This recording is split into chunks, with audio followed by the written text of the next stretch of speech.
I didn't. Just a lot. And I saved 90% of my money. And now looking back, I'm like, why did I save all my money? I should have been, it's not that I didn't spend it, but I would like buy it to spend it. I'd like, do I need this? Girl, you don't need it, but get it anyway.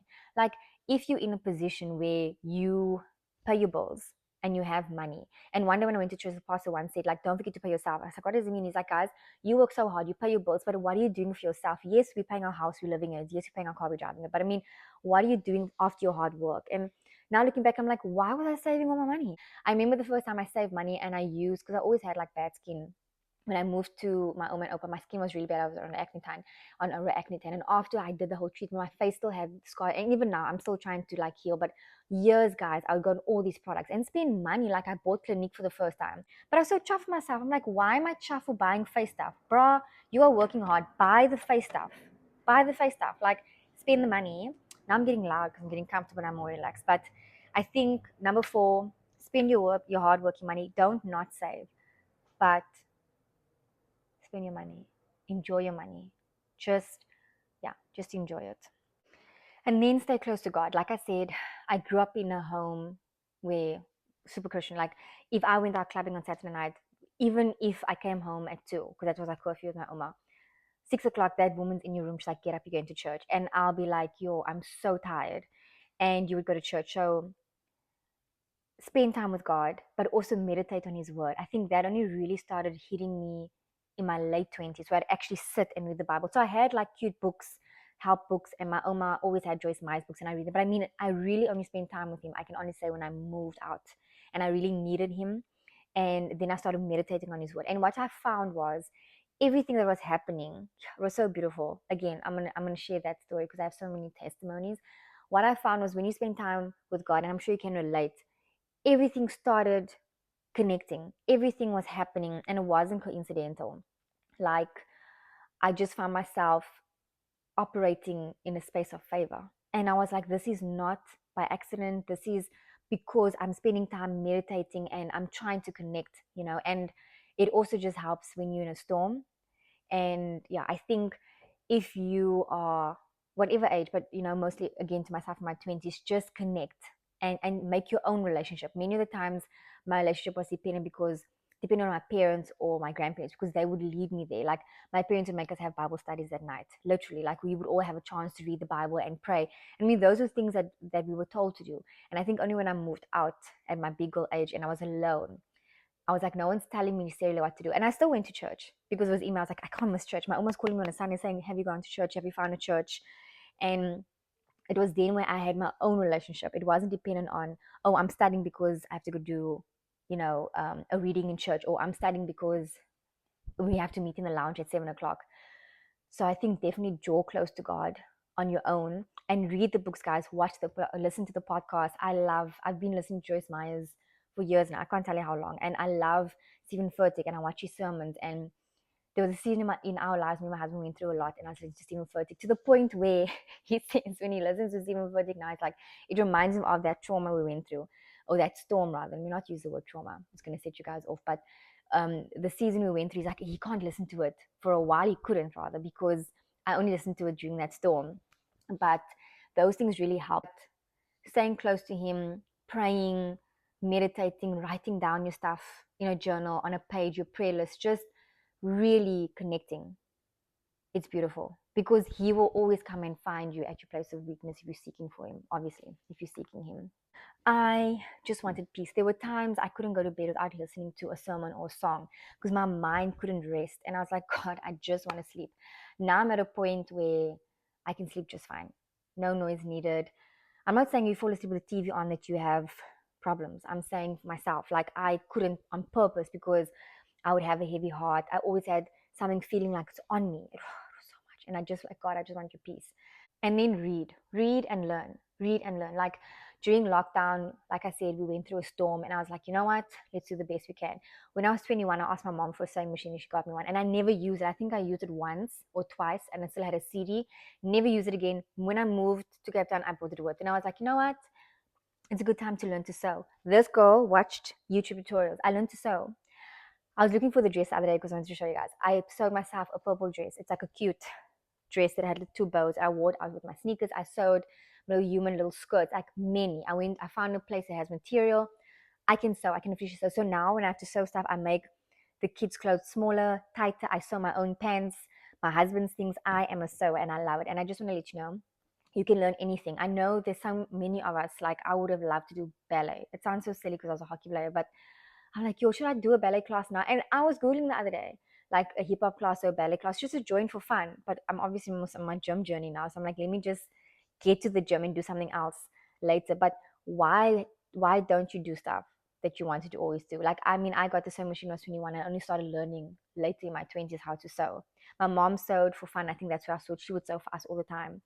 And it was just so nice. I was like, yo, when she sees something, then she'd come home and make it. I was like, that is such a plug. And then I started like, I'm definitely going to do that. So it's been fun. Don't be shy to put yourself out there. Like try. Like it's not like I learned to sew overnight, but I would spend time because I wasn't employed during lockdown. So I had time to play around. I also learned how to cook. And then define someone, like define the human being that you want to be or someone you look up to, and then become the person. What I mean. So many times in my 20s, I would find myself angry because I'm like, yo, I'm in these relationships or I'm meeting people or I find myself in a job I don't like and I'm like, what am I doing wrong? Or what are they doing wrong? What's happening? Like someone must be wrong. And I was like, it was so exhausting. And then after my last relationship, I'm like, you know, I'm just done. I'm done dating. I'm done with like everything. I'm done working hard. I just need a break from life because I feel like I've just been running and running and running. And then I was like, okay, let me take a break. What kind of wife, what kind of husband do I want? Then I was like, I think maybe it was a spirit or whatever, because obviously I was praying and I was like, no, instead of what husband do I want, what kind of wife do I want to be? What kind of friend do I want to be? What kind of mom do I want to be? Then I started asking those questions and I was like, okay, I'm going to become the person I would want to spend time with. And I think that is when I feel I started attracting the right things. And I think that's important. Like instead of I need to find the right person, I need to find the right job, it's more so like, am I the right person for the job? Am I the right person to be in a relationship? You know, it's easy to want things, but are we ready for those things? You know, so yeah, I think life really changed when I started, and life's always changing. But and that at that season when I really meditated on what kind of a friendship do I want? So what kind of friend do I have to be? What kind of marriage do I want? So what kind of wife do I have to be? And it really helped. So I think to my younger self, like yes, focus on your goals and the people you want in your life, but also focus on the kind of person you need to be to attract those people. You know, I can't be like, you know, I want to be I want someone I can depend on in my life. And then when someone calls me and like, hey, can you come through quickly? And I'm like, oh, I'm a bit lazy. I can't come right now. You know, I want a dependent person, but I can't be dependent. That's a silly example, but I mean, something like that. It's so funny. I journaled this. Number 8 is slow down. I'm almost the slowest person ever, but really slow down. And then number 9, make time for people that you love, for real, for real. Be dependable, be someone that you can rely on. And number 10, your word is your honor. My oma would always say in Afrikaans, your word is your ear, and she taught us that. So it just became so part of my DNA. Like whatever you say, mean it. Mean what you say so that people know they can, again, rely on you, depend on you. So yeah, when I was journaling, I got carried away and I think I got more points. I'm quickly going to share that. And then I also found filling someone's cup. I would tell my younger self, because I forgot to say that now. Fill someone else's cup every chance you get. Then definitely be intentional. I love being intentional. I would tell my younger self, be intentional because, yeah, just be intentional with the decisions you make. And then number 13, we are overdoing it here. We might get to 35. Then be mindful of your decisions. So my dad would always tell me that we are free to make our choices, but we're not free from the consequence. And I didn't overthink it in my 20s. And you know, you are young and, oh, what's this? Young, free, yeah? Yeah, yeah. What's that Kid Carly song? Anyway, we're young and we're free and we're wild. I don't know. Anyway, so you'd always tell me, like, you know, Papa, you can make your choices, but yeah. And then I'm like, what do you mean? And even Stephen Furtick had a sermon on this. He would say, like, look, say for example, and this is an example, it wasn't either of them that said it, but if you like commit murder, God will forgive you for sure. Okay, He will forgive you, but you'll be forgiven. Maybe the family even forgives you, but you won't be absolved from the consequence, which means you must still go to jail. right? That's what it means. So I would tell my younger self in my 20s, be mindful about decisions you make, because we're making decisions when we're young, thinking that there's no consequence. But even if it takes years, it might catch up with you. The decision, even now, as now more than ever in my 30s, I actually made a promise to myself. I'm like, bruh, be intentional and make better decisions so that your future self doesn't have to pay for it. And I know we make mistakes, guys. That's what I'm talking about. I'm saying when you can make an informed decision, make a good one. Don't make decisions as though you're like, oh, it's fine. If a decision has to be made, by all means, choose the better one. Even if it feels boring, even if it feels like it's not that great, choose it, because the consequence is so much worse. Okay. And then number 14 is my favorite and my last. So I would tell my younger self, forgive yourself, And sometimes decisions are made because of us, and sometimes decisions are made by other people that impact us. And then we live a life, or we're doing certain things that we didn't ask for. And even that, don't be hard on yourself, don't be hard on the situation, because it just makes a person bitter. But most importantly, forgive yourself. And it's embarrassing. I think when I really had to sit and be like, yo, how could I put myself in this situation? I think it was the shame, the embarrassment, how it impacted people around me. And I was just like, no, man, I can't live in condemnation. I want to live in freedom. I want to live in God's peace. Forgive yourself, for sure. Okay, I said a lot now. I know I said top 10, and as I was reading my journal, it was 14. Guys, thank you so much for sitting with me. I am ready to tell my younger self that you are going to be okay. And I think you should know regardless. And I always tell my little human, I tell her the best part for me, if you find yourself in this channel, because we're Christian, I tell myself the best part about being a Christian is that you know it's going to be a happy ending. That's the best part. You know it's happily ever after.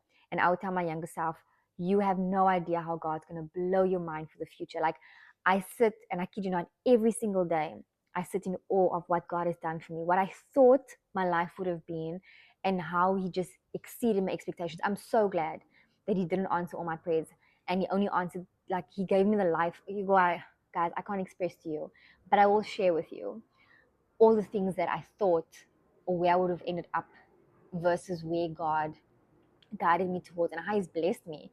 God wants you to live a life of abundance. He wants you to live a life that's full. That's what He calls you to do. And if you're a parent, you want your life, you want your children's life to be great and full. What more for God? So yeah, thank you so much for joining me. If you have a birthday in August, and if you're a Leo baby, thank you for being here, and I hope you had a good birthday. I know I'm doing this. Thank you so much.